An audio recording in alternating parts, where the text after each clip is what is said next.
Dear Father Spitzer, my Protestant friend suggests that we are just products of our environment, that our mind is sown with ideas and concepts and conceptions, they say, are from childhood, making us somewhat deterministic within a quote-unquote machine, but still capable of curiosity. It sounds like Ghost in the Machine here.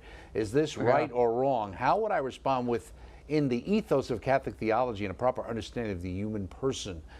God bless you, Isaac. Isaac, it's wrong. In fact, it's really wrong. It's called social determinism, and for all intents and purposes, I think your friend forgot grace or something like it. Now, let's just start with some basics. So yes, you are given a lot, and a lot of these things are almost givens to you by your parents, by your teachers, and you absorb a lot of these things, and they can determine your behavior to a certain extent. However, you are free to interact with that. Do children accept everything they hear? No, they do not.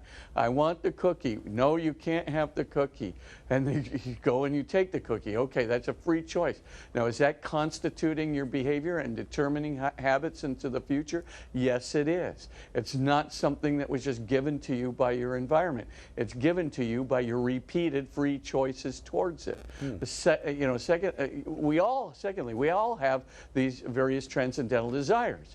You have a desire for perfect truth, goodness, love, beauty. And now you can move toward those desires in your freedom, right? Or you can move away from them. You can say, I don't think I'm so interested in the good today. I don't think I'll listen to my conscience today. But it's there. You know what the right thing to do is most of the time. The conscience is speaking, and you have a well-formed conscience. You'll know pretty much what to do, but you don't have to obey it. You're not even a victim of your conscience. Free choice is the pervasive thing.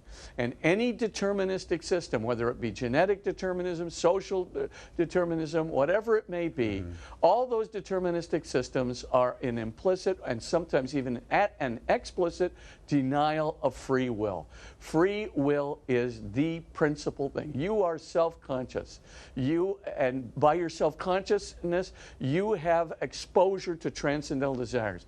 You have an awareness of what the good is through your conscience.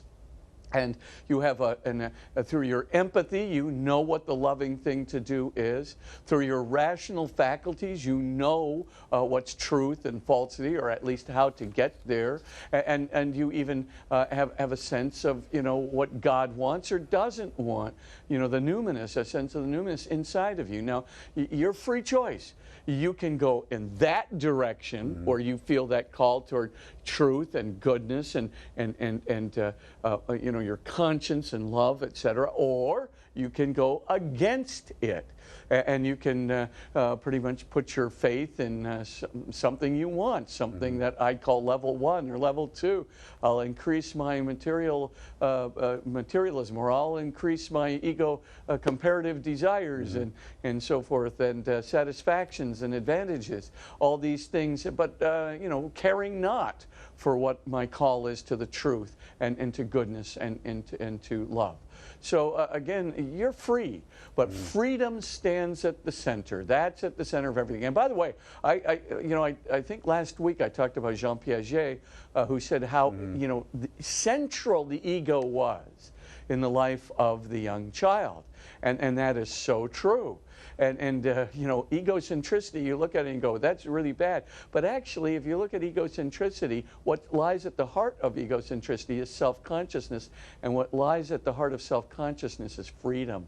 And so you just think of this formula, self-consciousness plus the awareness of those transcendental desires that orient you toward God, that orient you toward God Himself, or to the truth itself, or to goodness itself through your conscience, etc. You combine self-consciousness with those orientations or the transcendental desire, you are a free agent.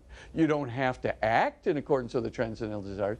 You can act for something very low indeed, for all 8 deadly sins. You can reject even God and Himself But at the end of it, you have self-consciousness, you have the transcendental desires, you have a conscience, you've got freedom. And if you have freedom, that's at the center of everything. All deterministic systems fail to recognize this. All deterministic systems fail to recognize the power of self-consciousness. It's becoming more and more recognized today, by the way, with a lot of studies in the philosophy of mind, that are really beginning to open this whole field up. But for the time being, let's just say, determinists make the fatal errors of omission. They ignore the sense of God in our lives. They ignore the sense of the transcendentals in our lives. They ignore the power of self-consciousness. And because they ignore all three, they come up with a deterministic system where, you have B.F. Skinner sitting there in his lab at Harvard trying to compare human beings to pigeons and coming up with the most ridiculous philosophy he called beyond freedom and dignity. So, I mean, let's face it, these are the vagaries of our time, but don't buy it. And your poor Protestant friend there, just tell them you really do have free choice, my friend. And I'm just going to tell you this right now. You have a self-consciousness and you've got a conscience. You can act according to it or not. Right. It's your free choice.